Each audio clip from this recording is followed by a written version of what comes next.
G'day everyone and welcome back to Home Drive-In. Today we're going to see tempers flaring and tantrums thrown, but let's all keep our cool as we brace for another episode of Take 10.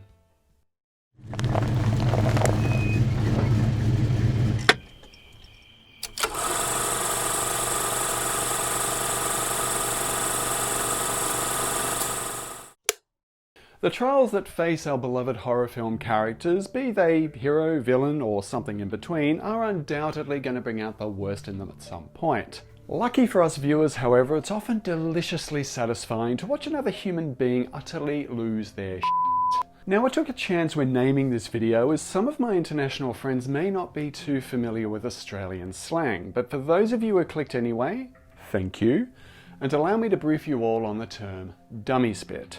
It is quite simply a tantrum, a rant or verbal outburst, and let's face it, you're likely to find plenty of those in our genre of choice. This video celebrates 10 memorable scenes in horror films in which a character or characters verbalize their frustrations, justified or otherwise, in such an extreme fashion it compelled me to, well, make a list of them. There are two stipulations. The outburst cannot be accompanied by a murder or an extreme act of violence, as that would be for a totally different list. The other is that the character in question must be acting on their own volition. Under some mild otherworldly influence is okay, but outright demonic possession will not be included. Sorry, Reagan. So now that's clarified, I give you 10 memorable dummy spits in horror movies. While I do try to keep these lists spoiler light, some plot points will be discussed, so please consider this a spoiler warning moving forward. Let's begin. You show me Reagan's double. Same face, same voice, everything. And I'd know it wasn't Reagan. Number 10. That Thing Is Not My Daughter. Chris MacNeil, The Exorcist.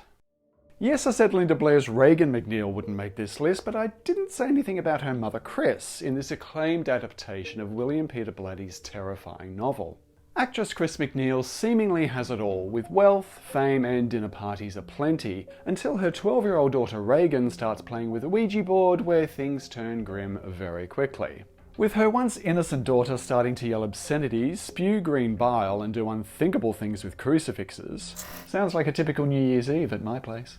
It appears that her daughter has in fact been possessed by a foul-mouthed demonic entity. With the whole team of doctors unable to determine what is wrong with her daughter, at near breaking point she turns to Father Damien Karras, a priest on the brink of losing his faith, to explore the possibility of an exorcism. However, when he suggests sending her back to good old-fashioned medicine, Chris, believing to have lost her only hope, unloads on the young priest in a final attempt to make him see reason. I'm telling you that thing upstairs isn't my daughter. Now, I want you to tell me that you know for a fact that there's nothing wrong with my daughter except in her mind.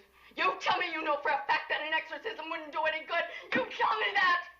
Of all of the outbursts on this list, this moment of Ellen Burstyn's Oscar-nominated performance of a desperate mother trying to save her daughter is easily one of the most understandable. Oh, come on, hon. Don't be so grouchy. I'm not being grouchy. I just want to finish my work. Number 9. You're Distracting Me. Jack Torrance, The Shining.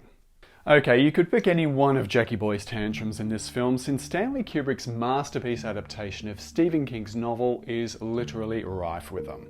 Jack Nicholson plays Jack Torrance, who drags his family to the isolated Overlook Hotel to caretake for the winter, in the hope that the solitude will allow him to get in some much-needed writing.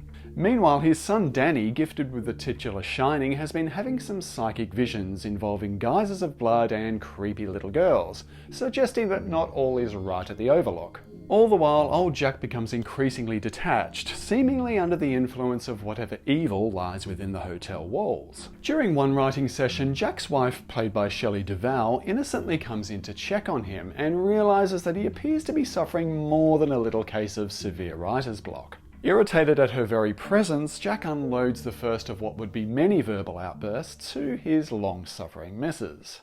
Whenever you come in here and interrupt me, you're breaking my concentration. You're distracting me, and it will then take me time to get back to where I was. Understand? Yeah? And what the fuck you hear me doing in here when I'm in here, that means that I am working. That means don't come in. Now, one could blame the influence of the hotel for Jack Torrance's frequent outbursts, but even an untrained eye can tell that from the start, old Jack appears to be volatile to say the least. While not the most prominent of Jack's many tantrums, it is the first and sets the tone of what's to come, establishing the beginning of his descent into madness. Wendy, I'm home. You're crazy, Bert. Do you know that? Do you really think you can get a dangerous organism like that past ICC quarantine? Number 8. Right to the wall. Ellen Ripley, Aliens. Okay, yes, Aliens can technically be classified as a sci-fi action movie. Still, being the sequel to Ridley Scott's Alien, which is most definitely a classifiable horror film, I reserve the right to include it. Ellen Ripley, played by Sigourney Weaver, emerges from hypersleep over half a century after battling the creature from the first film. However, before long she is reluctantly escorted back to planet LV-426, where the previous encounter with the deadly xenomorph began. The planet has until now been peacefully inhabited by a group of colonists. However, when communication with them is lost, it's up to Ripley and a band of Marines to investigate. Ripley learns that Project's director Carter Burke, played by Paul Reiser, intends to profit from the alien discovery by selling them for bioweaponry. Never a good idea. Having secretly dispatched a team to investigate Ripley's claims of alien life without warning them of apparent danger. When Ripley learns of his intent to smuggle alien species, she pins him to a wall, blasting the corrupt executive for his opportunistic recklessness. These people are dead, Burke! Don't you have any idea what you've done here? Well, I'm gonna make sure that they nail you right to the wall for this. You're not gonna sleaze your way out of this one. Right to the wall. Soon, however, Burke soon comes to learn that karma is indeed a Bitch! when he meets his end at the hands of the very thing he sought to exploit. Arnie, what's wrong? Arnie? Number 7. Get Away From Her. Arnie Cunningham, Christine. This John Carpenter adaptation of Stephen King's novel sees nerdy teen Arnie having a tough time at school and at home. Bullied by his peers and enduring a strict upbringing with his domineering parents, a spark of joy enters Arnie's life when he stumbles upon the Plymouth Fury.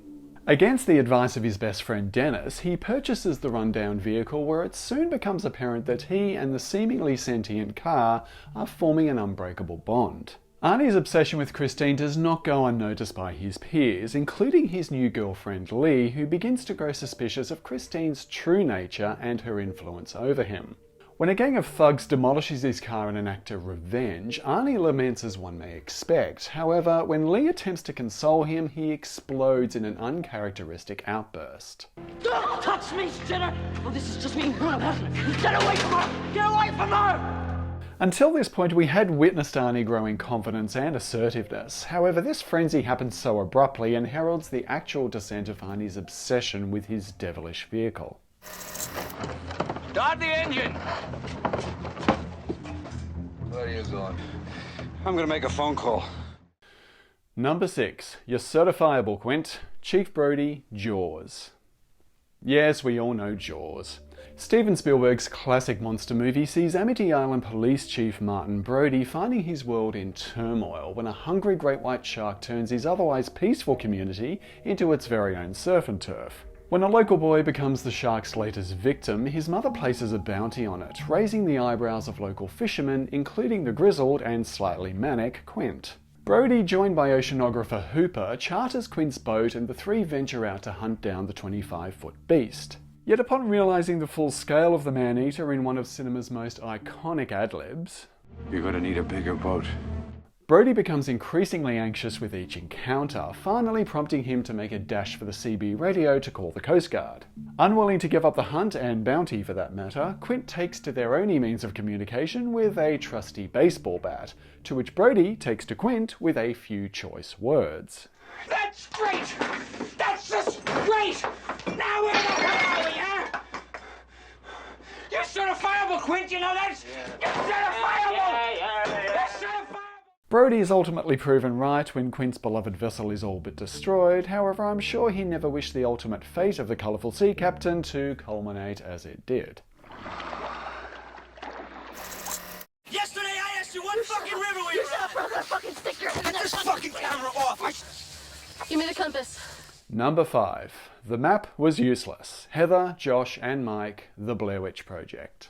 Getting lost on a road trip will undoubtedly get tempers flaring, as seen in this expertly marketed reintroduction to the found footage genre, with 3 filmmakers venturing into the forest in the hope of making a documentary about a local legend.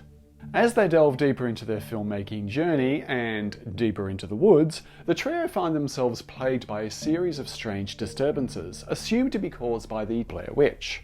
When Heather, Josh and Mike find themselves lost, they begin to argue about the whereabouts of the map, each one blaming the other for losing it along the way.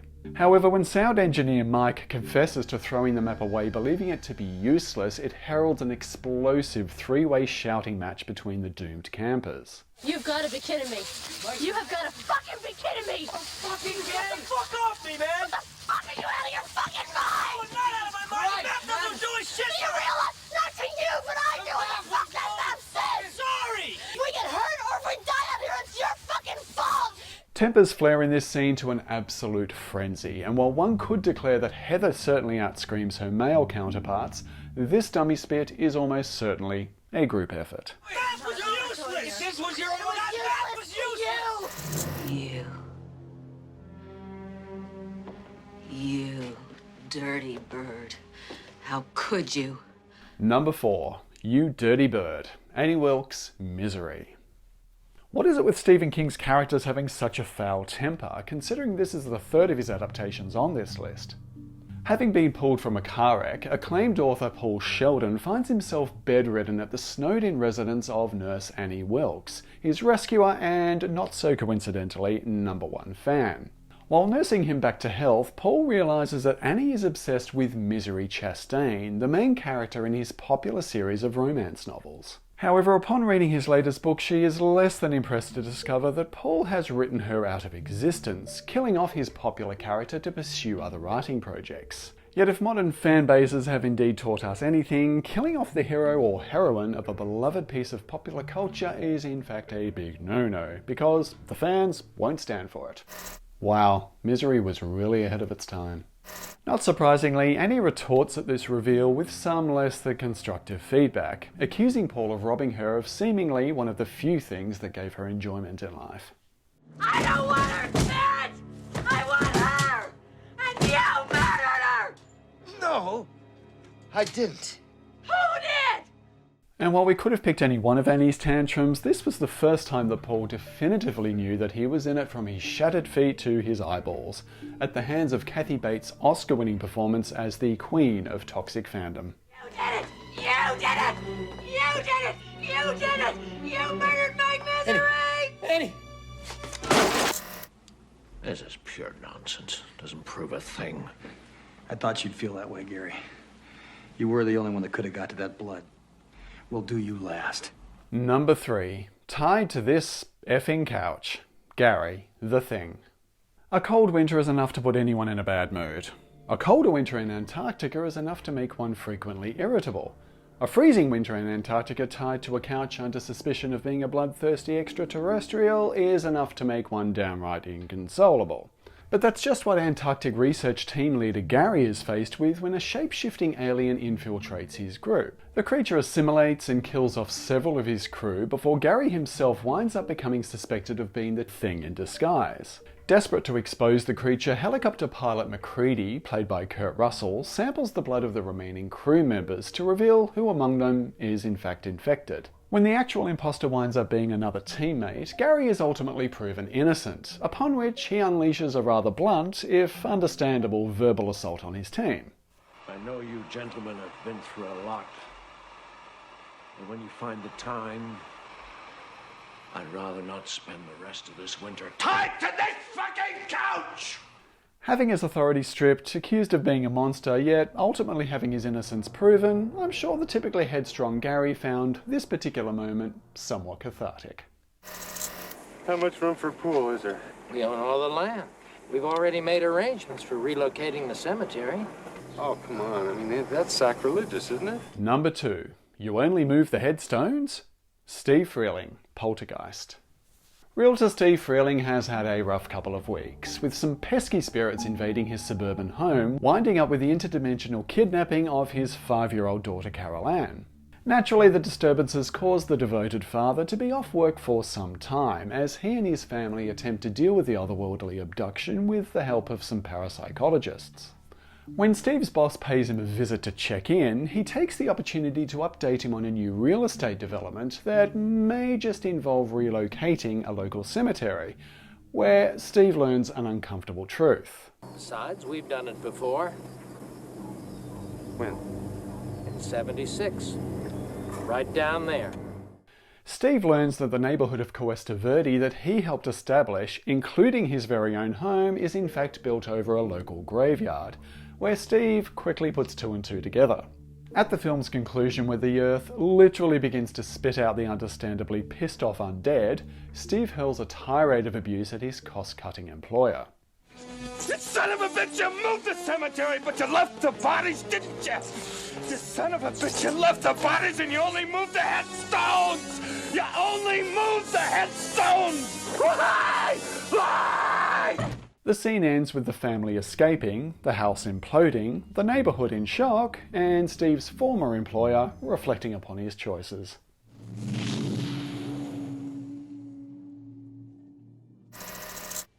You've lost one man. We've lost 5. Man.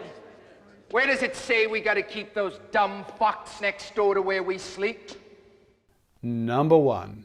I'm running this monkey farm. Captain Rhodes, Day of the Dead. Oh, where to begin with Captain Rhodes? This third chapter in George A. Romero's Dead trilogy involves a band of soldiers and a small team of scientists who confine themselves to an underground bunker while hordes of the undead have all but taken over the world. More than a little annoyed at the scientists' failure to find a solution to the ever-growing zombie army, the ruthless Captain Rhodes subjects the team to an ongoing stream of threats and insults, frequently promising to do away with the team unless his demands are met. To pick just one of the villainous captain's blow-ups was difficult, but one particular room-silencing tantrum stands out when Surgeon Dr. Logan, aka Dr. Frankenstein, arrives late to a meeting.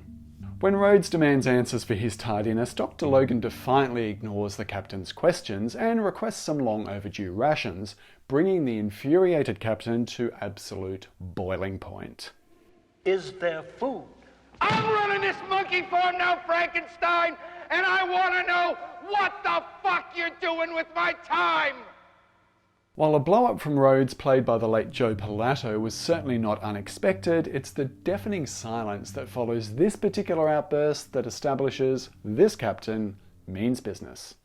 Is that food enough for you? Thanks so much for watching this list, everyone.